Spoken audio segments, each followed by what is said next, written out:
Hi, I'm Dr. Amy Robbins, and welcome to Life, Death, and the Space Between podcast. I'm a clinical psychologist and medium, and here we explore life, death, consciousness, and what it all means. Today, I have Fred Matser on the show. Fred is the founder and chairman of the Fred Foundation and a leading Dutch humanitarian. He has been active in social and ecological transformation and is the founder or co-founder of a wide range of charitable foundations that span the fields of health, environment, nature conservation, peace, and global transformation.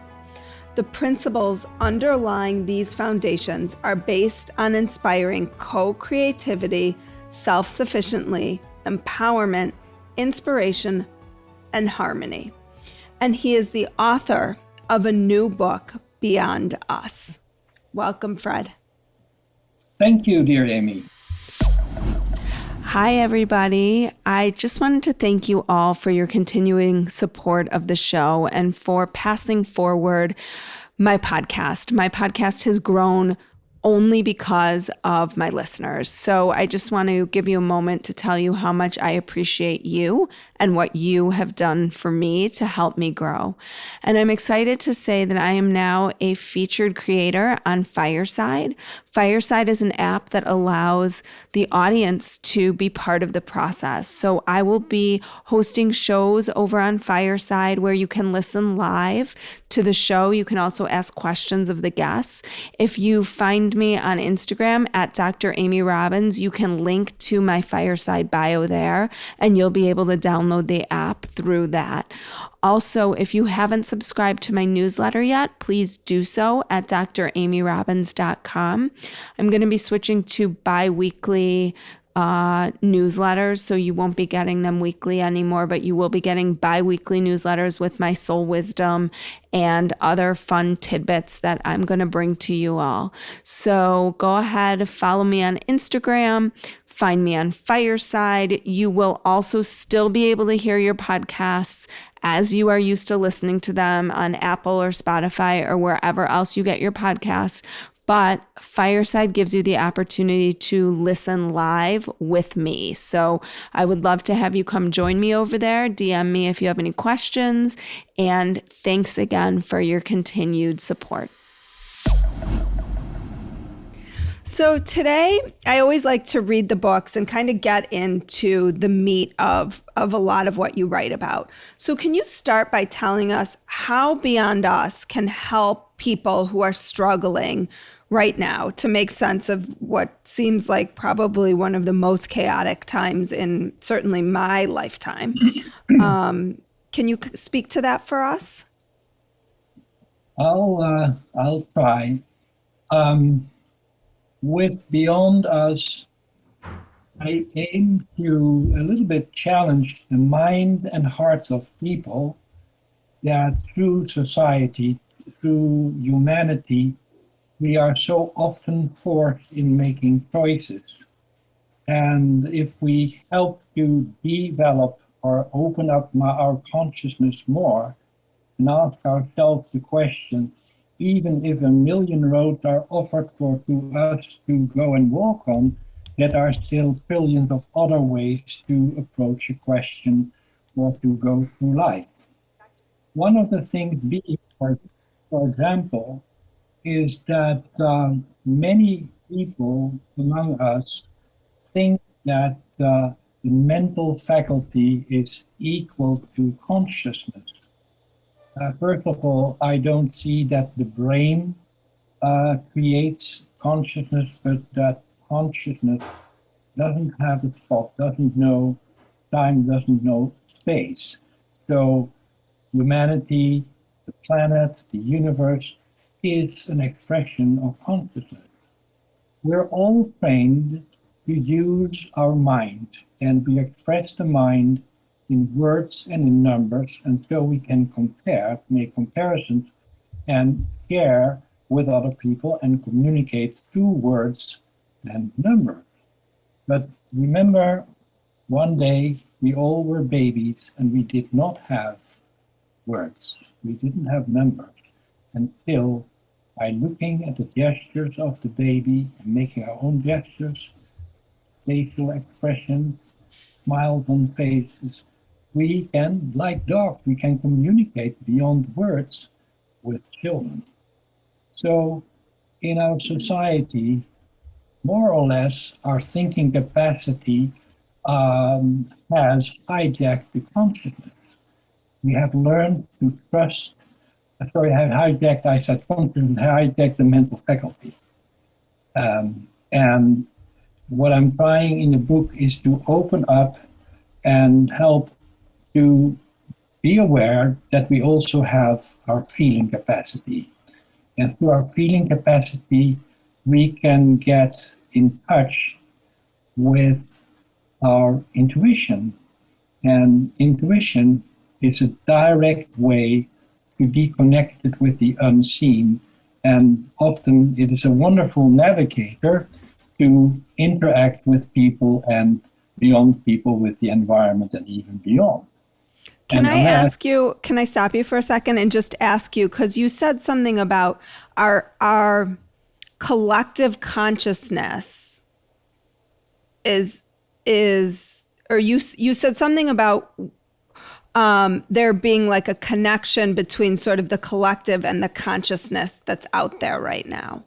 And so how do you think of that in terms of what's happening in the world today and like what that says about our consciousness? Yeah, first of all, I don't think I used the word collective consciousness. Yeah, you didn't use the word collective. But the consciousness is infinite. And in the world of humans, and by the way, we are one of the millions and millions of forms of expressions of life, mankind is, we are trained to only go through the small sector of our mental faculty. We are not trained to trust the intuition, and so we do it on a mass scale.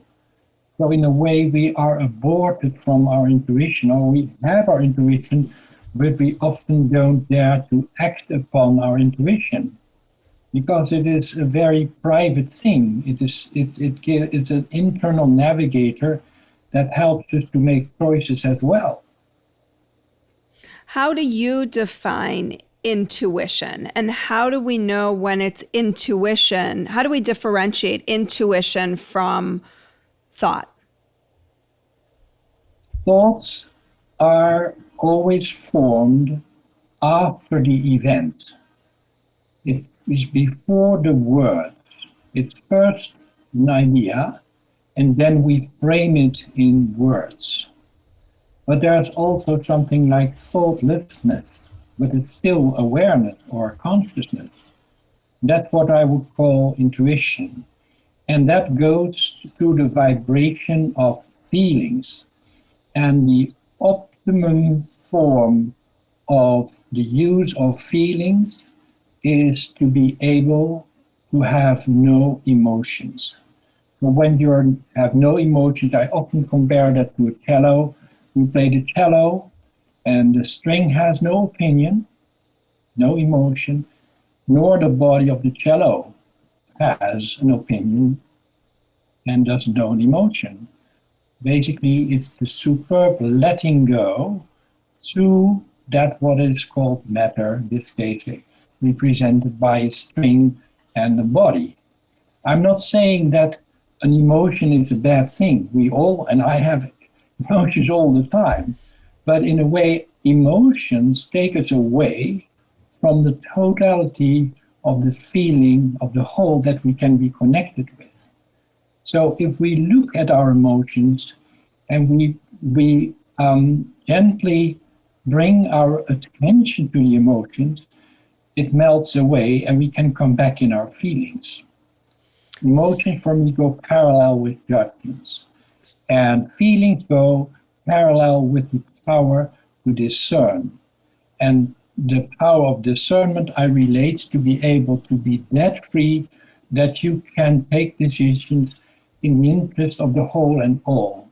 An emotional decision always is limited by the fact of the the fact that is underlying the emotion. So how do you differentiate, because I'm a therapist, between feelings and emotions?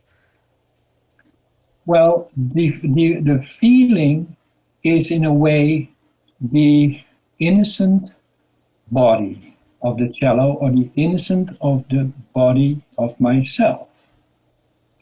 The block on the feeling is like in my body is like the chewing gum on the body of the bass or the cello. And so it plays a tiny bit false. And many people, including me, we are played or we play ourselves false so often.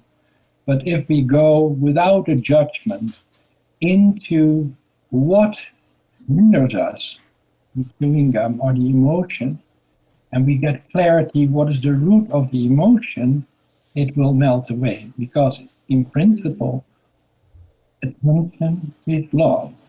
It's unconditional love. If you are able to freely look at what hinders you.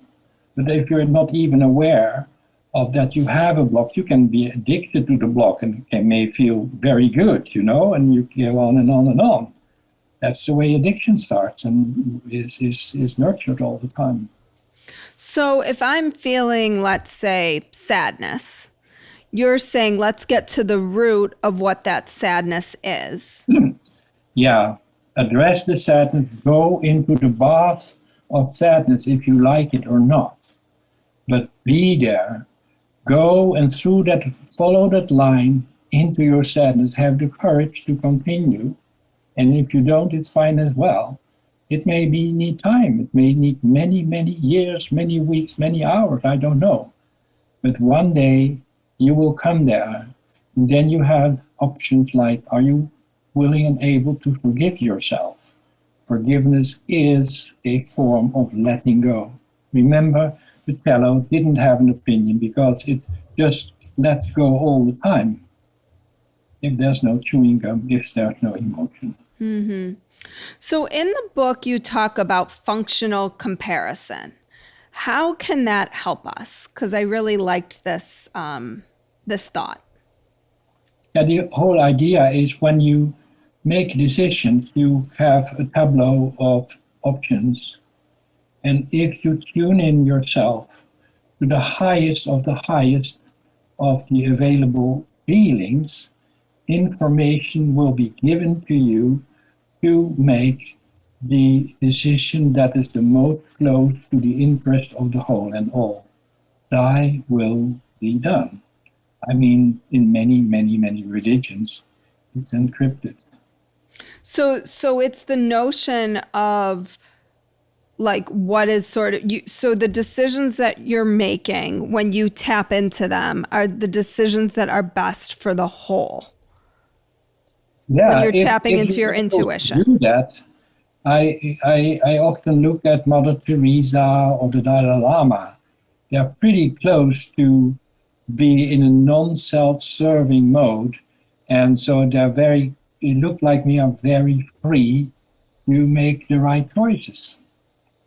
And the right choice is then choice that is in the interest of the whole and all, and the furthest away of the ego of yourself, of your group, of your soccer team, or your political party, or whatever it is. And I'm not saying that either one is good or bad. I mean, you said function, yes, it's about function. Is it functional or dysfunctional? And to what degree is it dysfunctional? Okay, so I think that this makes sense to me. So if we are all sort of consciousness, and consciousness is the whole, then any decision we make that we should be able to tap into our intuition, which is ultimately for the good of the whole, and then move forward from there. Yeah. Got it.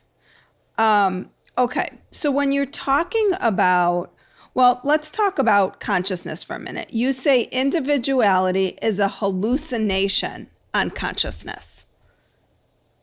What do you mean?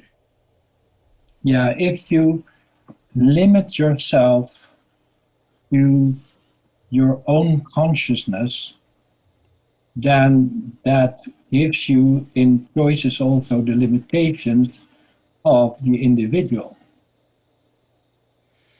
Okay. And I mean, from the individual point of view, beyond you is always the altar, that what is not your individual. So you're, in a way, you're separated. But if you can, through training, see yourself as a part of the whole, things will change. Don't forget, cells in our body, and we have billions of cells in our body, they all also have a consciousness. And they live in our bodies between 7 seconds and 7 years, I've been told. And these cells have the power to decide to die in order to keep the structure of the body and the spirit in place. And I think as humans, we also need to think and consider to be willing to die, because anyway we will die, to be able to serve the whole, because it's like the cells. One day we will step out. Mm-hmm. When you talk about intuition, you talk about things getting clogged up that prevents us from being able to tap into that. Yeah. Is that some of what you were talking about before? Like if we're feeling sort of this notion of real intense sadness, that then blocks us from being able to tap into the intuitive feeling because we're stuck in the emotion? Yeah, first of all, it's very important that we have the mindset or the willingness to just accept that we feel sadness. And it is perhaps important to realize on the horizon that, yes, that blocks us from the consciousness of the whole. And then be patient with ourselves to go through the sadness. And that is a process of letting go, or building up, maybe even building up. It's in and out. And a certain day, you'll hopefully find that the emotion has gone. But it's an individual thing. It will evaporate one day by helping the total awareness to come through. And silence, meditation, classical music, listening to classical music, walking in a forest, sitting in a warm bath with music, what I did last night, can be very, very healing. So you say in your book, I'm going to read this quote. You said, self-assurance is a defensive mask, a cloak, and a compensatory maneuver carried out subliminally without even knowing it. At the end of the day, most of us are uncertain, confused, vulnerable, fearful, and fearful most of the time. For we are all together in this strange and frightful condition of being living beings who know they will one day die. So why close, hide, and defend our inner feelings as if exploding to the outside world caused deadly harm? So what are you sort of saying in this? Because and how do you understand the difference between self-assurance and self-confidence? Like, what's the difference there? And how do we know what's defensive and what's genuine? Well, the last question I don't know, but self-confident, I meant here to use, I see what you're trying to say. You can exchange both. They can flip. But what I try to say is self-confident in the highest context, that yes, consciousness runs through you, and don't be aware that you can be used by the lateral, by other other people uh, by how do you call it, common habits that are dysfunctional but are very popular because you need to be part of the group. And if you really would be willing and dare to be yourself, to be authentic, then you may risk that the group will say, bye bye, you're not part of us. Spinoza is a great example to state in this way of expressing self confidence. And he risked to be expelled by the group. And so it happened. It happened. But he was sitting it out because he knew he was right in his authenticity of what he knew and what he was feeling. Gotcha. So it is really about being authentic and holding integrity for who you are, Yeah. not transforming to sort of meet the expectations of others. Yeah. Sometimes it can be helpful, although you may know that you are stepping sideways from authenticity, it can have a goal to gain confidence and so help other people to make a next step to be more confident in themselves.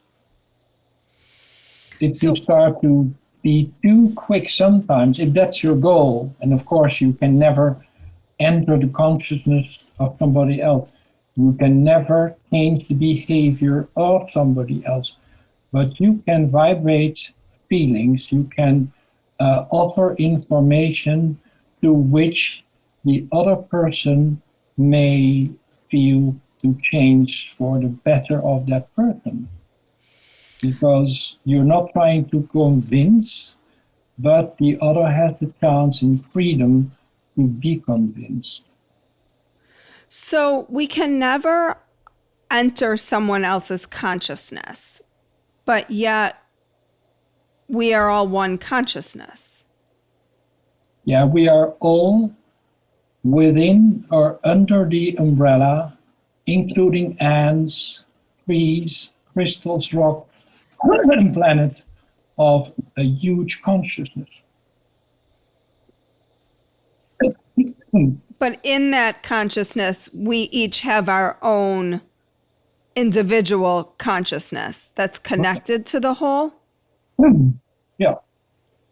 Unless we are able to transcend, so we can become transpersonal, where in a way the I evaporates.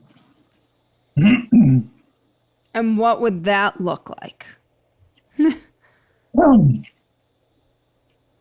Yeah, I try to describe that in the documentary Beyond Me. At the moment when I was in the kitchen and I was given a minusculous portion of condensed nutmeg, the invention of Dr. John Falk, who was treated with that condensed nutmeg by a therapist that helped me 35 years ago. So what happened is, now imagine there's a kitchen and there's one wall is not a wall, but it's a curtain. So I stepped up from my chair and I walk through the curtain. And when I'm on the other side, I look back and I don't see a curtain. I don't see a wall. I don't see anything. But my experience is a feeling of total bliss. It's like a spiritual orgasm. And what I try to say with the curtain is not there. There was no beginning. There is no end. There was no end. It was infinite. It was as if I was in infinity while the I was not there. So it lasted billions of years. But I forgot to say, when before going out of the kitchen, the clock was 3 hours and 10 minutes in the afternoon. And on my watch, it was 3 hours, 10 minutes and 10 seconds. So that's what we call real time. Mm-hmm. And when I was beyond the curtain, all of a sudden, a thought came into my mind, and it said, why me? All of a sudden, I re-entered my identity, and it was 3 hours, 10 minutes, and I don't know exactly, 20 or 22 seconds. So there are two separate things running, the finite, 12 seconds, and the other side, which was more real than any second in time, in the so-called real time, in my experience. So how do you see growth? Well, growth I see as the development, taking away of my values, the development of my consciousness in order to experience love and to learn to act accordingly, which means that in a total developed consciousness, I will be or may be able to take decisions in the whole of all, which means healing. Healing is to become one out of dualism, become one with the whole and all. That's the essence of healing. Okay. So this is really asking us, beyond us, I guess, how we become one with the whole and how we see ourselves as one with the whole. Yeah. That's very hard for humans. Yeah, for me too. So basically, it's letting go of fear. Like Jerry Jampolsky, a friend of mine, who was one of the ambassadors of the Course in Miracles, he wrote a book that sold 10, 50 million copies. Love is letting go of fear. Where there is fear, there is no love. And where there is love, there is no fear. Mm-hmm. Since I read it in 83, it was always right. So it's about letting go of the fear. Letting go of the fear. And what do you think that fear ultimately is at our core? That's any block that keeps us away from experiencing unconditional love. Okay. So anything that keeps us away from experiencing unconditional love is fear. Yep. I got to write that down. Anything that keeps us away from unconditional love is fear. So, and now we go very deep. What is fear? Fear is a term used in the field of psychology, among others. Fear is a term what? Sorry? I couldn't hear you. Fear is a term that... often used in psychology, right, among others. But if we look at the essence of fear, it's resistance. And what is resistance in physics? It's any form of matter, being it dense or subtle. Dense deep in our planet, or deep in the oceans, or at the most subtle fields at the edges of the universe, where you see particles, atoms, eons, or whatever. Still, it's part of the finite. So there's nothing wrong with resistance, because anyway, we all are born into resistance. So it is, from a materialistic point of view, that we are part of duality. Because what is resistance? It's the energy that goes between the poles, plus and minus. Male principle, female principle, giving, receiving, mental power, and intuitive power.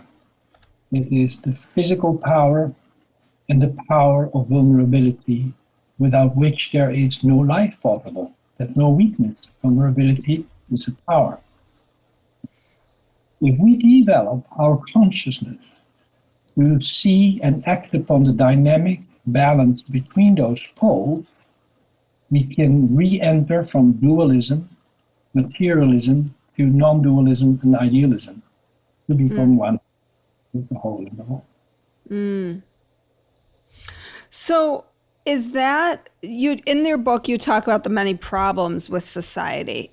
Do you see that as the solution? Yes.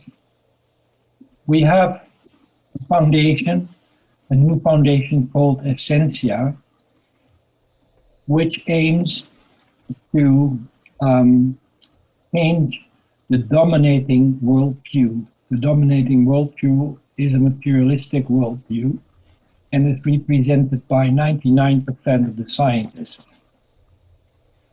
And what I read is, when the dominant scientific paradigm is there, then society, as a cascade, follows that dominant philosophy, in this case of materialism. Essentia Foundation aims to bring, in the highest possible scientific terms, information forward that suggests, or of which we think we know, that materialism is not a reality, but the real reality is idealism and non-dualism. Okay. So if people are interested in hearing more about your work and what you do, where can they find you? Well, I'm not so good at it at Fred Foundation. At what? fredfoundation.org. You can also go through Essentia Foundation. That are two good entries. I will have all of this in my show notes as well. And your new book, Beyond Us, is out now. It is. Well, thank you, Fred, so much for your time today. Thank you so much, Amy. I wish you a wonderful day with miles of smiles, sprinkles of twinkles, and lots of love. Thank you. You as well. Thank you. Like what you heard today and want to hear more? Wondering what comes next and what it all means? Head over to Apple Podcast, Spotify, Stitcher, Google Play, or anywhere you get your podcasts and hit subscribe. Also, if you could take a minute to rate and review my podcast, I would really appreciate it. Stay tuned as we continue to explore life, death, and the space between.